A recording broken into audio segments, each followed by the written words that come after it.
కనబడకుండా నా కోసం మొర్ర పెట్టే తల్లులు మోషేలు ఉన్నారు నా కోసం. కనుక మీ అందరికీ ప్రేమతో చెప్తున్నాను, ప్రతిదీ ఆయన కృపలో సాధ్యమే. మనల్ని ఆశీర్వాదకరంగా ఉంచాలనేది దేవుని సంకల్పమే. కానీ ఎందుకు ఇట్లాంటి పరిస్థితులు మనల్ని ఏలుబడి చేస్తున్నాయంటే, శత్రువు యొక్క దృష్టి మన మీదే ఉంటుంది, వాడి దాడి మన మీదే ఉంటుంది. కనుక కుటుంబాలు దరిద్రతలోకి నెట్టబడ్డాయి, శాపంలోకి నెట్టబడ్డాయి, ఆవేదనల్లోకి, ఇబ్బంది కొలిమిలోకి నెట్టబడ్డాయి. వాటి నుంచి బయటికి రావాలి అంటే మనమే నడుం కట్టాలి. కనీసం కుటుంబానికి ఒక్కరు ఇద్దరు నడుం కట్టాలి, చేతులు ఎత్తాలి, దేవునితో పోరాడాలి. అప్పుడు మాత్రమే నీ పరిస్థితులు మారి నీ గుడారము నీతిమంతుల గుడారమై, ఆ గుడారంలో రక్షణ సంగీత సునాదాలు వినబడతాయి. నీ వారిని పట్టి పీడించే దయ్యములు వెళ్ళిపోవున్నట్లు, వ్యసనాల రూపంలో, బలహీనతల రూపంలో, రోగాల రూపంలో, సమస్యల రూపంలో, అప్పుల రూపంలో, ఆర్థిక ఇబ్బందుల రూపంలో, ఏ రకాలుగా నిన్ను వేధిస్తా ఉన్నాయి అవన్నీ వెళ్ళగొట్టబడినట్లు, మానసికంగా శారీరకంగా నిన్ను కృంగదీసి దిగజార్చి చచ్చిపోతే బాగుండనంత విరక్తిలోకి నిన్ను నెడుతున్నటువంటి అద్దయ్యాలు, కష్టపడి చదివిన ప్రయోజనం లేకుండా, చదివే బిడ్డకి ఎదుగుదల లేకుండా, ఆరోగ్యాలు బాగా లేకుండా, మనసుని కకావికలు చేసి కొట్లాట్లు పెట్టి, గొడవలు పెట్టి, అసమాధానాలు పెట్టి, ఒకరి మీద ఒకరికి అహాన్ని రెచ్చగొట్టి, తరచుగా ఆత్మహత్య ప్రయత్నాలకు రేపి మనల్ని పాడు చేయి చూడటానికి నిరంతరం దురాత్మలు కొన్ని మనల్ని, మన కుటుంబాన్ని టార్గెట్ చేస్తాయి. వాటిని ఎదిరించి మనం పోరాడాలి. అందుకే నా ప్రియమైన దేవుని బిడ్డలారా, మీ అందరికీ చెప్తున్నాను, అందులో భాగంగానే సంఘాల కోసం, సంఘం కోసం, దాని అవసరతల కోసం ప్రతిదీ నువ్వు దేవుని అడగవచ్చు. ఇవే అడుగు, ఇవి అడగొద్దు అని ఎక్కడన్నా చెప్పాడా బైబిల్లో? నువ్వు పూర్తిగా ఆత్మ సంబంధమైనవే అడుగు, భౌతిక సంబంధమైన అడగొద్దు అని ఎక్కడన్నా చెప్పాడా?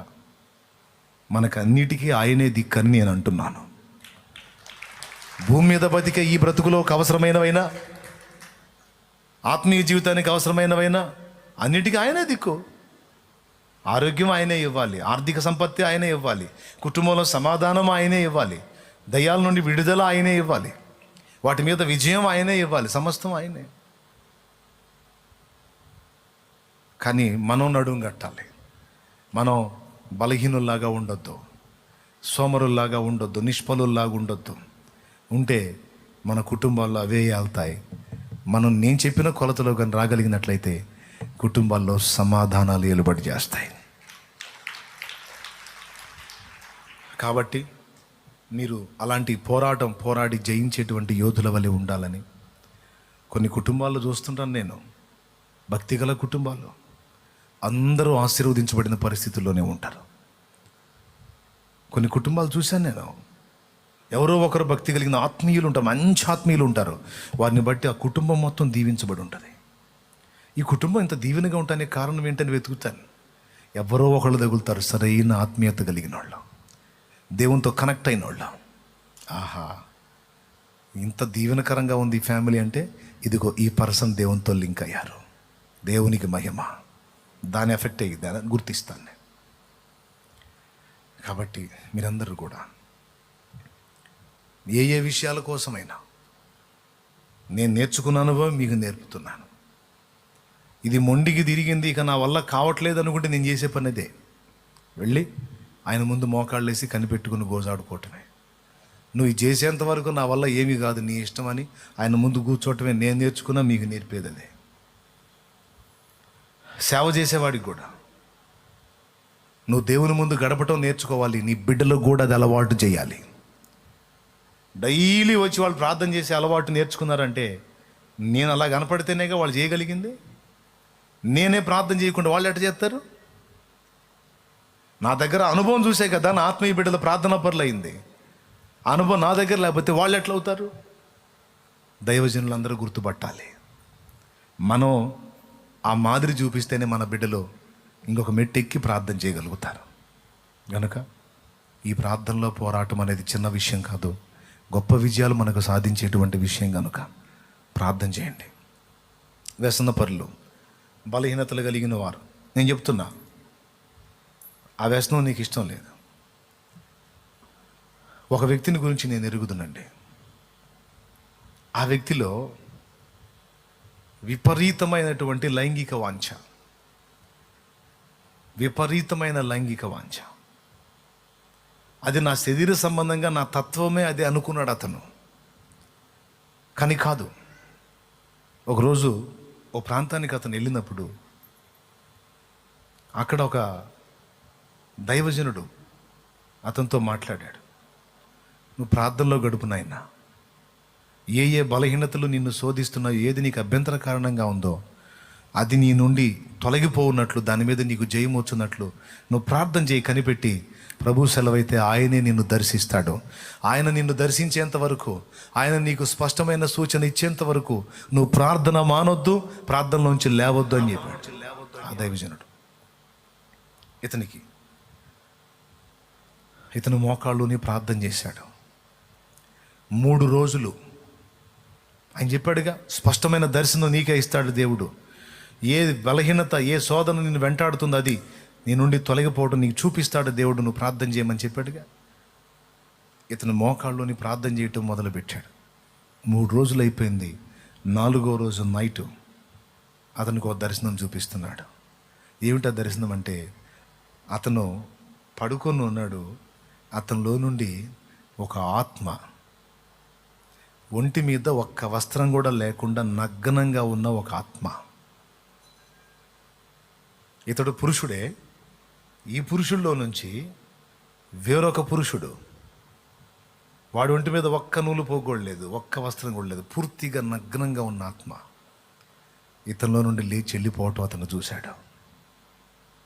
ఆ తర్వాత అతడు చెప్పాడు, అన్ని దినాలు నేను శోధించబడ్డ ఆ లైంగిక శోధన, ఆ 4 రోజుల ఆ ప్రార్థనలో, ఉపవాస ప్రార్థన, ఆ 4వ రోజు ఆ ఆత్మ ఆ పర్సన్లో నుండి, అంటే నాలో నుండి లేచిపోవటం నేను చూశాను. ఆ మరుసటి రోజు నుంచి ఆ శరీరేచ్ఛల మీద నాకు జయం వచ్చింది. నా దృష్టి మారిపోయింది, నా ఆలోచన విధానం మారిపోయింది. అప్పుడు నా మతి తిరిగి ఇక దేవుని కార్యాల్లోకి నేను ఎంటర్ అయ్యాను అని ఆ యవనుడు చెప్తాడు. స్తోత్రం చెప్తారా ప్రభుకి? గట్టిగా చెప్తారా? పట్టుదల ఉండాలి మన దగ్గర. ప్రార్థనలో పెనుగులాడే తత్వాన్ని నేర్చుకోవాలి. కొన్నిసార్లు అర్థం కాదు మనల్ని అది వెంటాడుతుంది, శోధిస్తుందని. అది తరిమి కొట్టబడినట్లు ఏ విధమైందైనా సరే. త్రాగుడు వ్యసనాన్ని కలిగించేది ఒక అపవిత్రాత్మే, పిచ్చోని చేస్తుంది. అది కూడా వదిలిపోవడానికి ఉపవాసంతో మొర్ర పెట్టాల, ఖచ్చితంగా విడుదల వస్తుంది. ఏదైనా దేవుని సన్నిధిలో ఉపవాసం ఉంటున్నావు అంటే అర్థం ఏంటో తెలుసా? దేవునికి నువ్వు చెప్తున్నావు, నాకు ఇది ఇష్టం లేదు. తిండి తింటే మనిషి ప్రాణం ఉంటుంది, బ్రతుకుతాడు. తిండి తినకపోతే చచ్చిపోతాడు.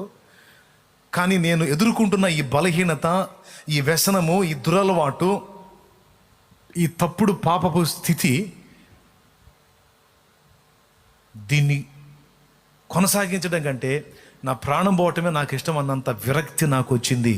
కనుక నేను తిండి కూడా మానేసి, నా ప్రాణానికి అవసరమైన ఆహారం కూడా పక్కన పెట్టి, నాకున్న ఈ బలహీనత నుంచి, వ్యసనం నుంచి నేను విడుదల కోరుతున్నానయ్యా అని నువ్వు సాక్ష్యం ఇస్తున్నట్టు.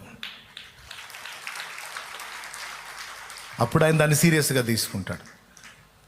ఈ పాపాన్ని నా బిడ్డ ప్రేమించట్లా, మనస్ఫూర్తిగా ద్వేషిస్తున్నాడు. ఎంత ద్వేషిస్తున్నాడంటే దాని నుండి విడుదల కొరకు ఆహారాన్ని కూడా వదిలేశాడని ఆయన గ్రహించి దాన్ని నీలో నుండి వెళ్ళగొడతాడు, దాని నుండి నిన్ను విడిపిస్తాడు.